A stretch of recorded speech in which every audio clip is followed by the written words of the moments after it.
بسم اللہ الرحمن الرحیم۔ ناظرین محترم، میں ہوں عرفان محمود برق، جس نے فتنہ قادیانیت پر لا تعداد لانتے بیچ کر سچے دین اسلام کو قبول کر لیا۔ کہتے ہیں کہ عجب دور ہے، عجب اس کی روانی ہے کہ منشیوں نے بھی نبوت کی ٹھانی ہے۔ اس وقت میں سیالکوٹ کے ڈی سی آفس کے جو اولڈ بلڈنگ ہے اس کے باہر کھڑا ہوں۔ یہ ڈی سی آفس کی وہ پرانی بلڈنگ ہے جہاں پہ اس کائنات کا بدترین شخص، اس کائنات کا بدترین کافر، حضور سرور کائنات کی عزت پہ حملہ کرنے والا اور ختم نبوت کے تاج و تخت پہ اپنے ناپاک پنجے گاڑنے والا مرزا غلام محمد قادیانی قذاب اسی بلڈنگ کے اندر ناظرین محترم بطور منشی 15 روپے ماہوار پہ جاب کرتا تھا۔ میں اس وقت اس بلڈنگ کے باہر کھڑا ہوں۔ یہاں پہ مرزا قادیانی قذاب کو اس وقت کا انگریز ڈی سی تھا، اس نے اس کی سلیکشن کی اور اس کام کے لیے منتخب کیا کہ تو حضور سرور کائنات تاجدار ختم نبوت صلی اللہ علیہ وآلہ وسلم کے بعد نعوذ باللہ دعویٰ نبوت کر۔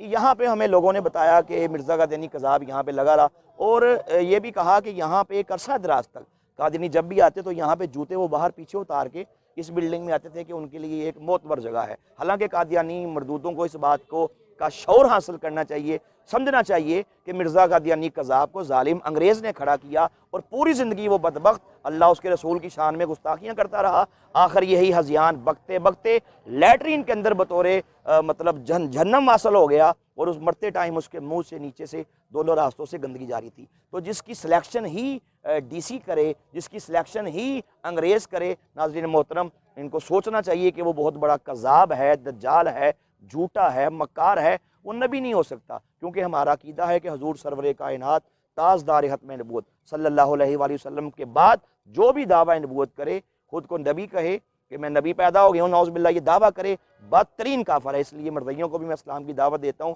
کہ قادیان کے چمگادڑ پہ لانتے بھیجیں اور حضور سرور کائنات صلی اللہ علیہ وسلم کے دامن رحمت کو تھام کے اسلام قبول کر لیں۔ تاجدار ختم نبوت زندہ باد، زندہ باد۔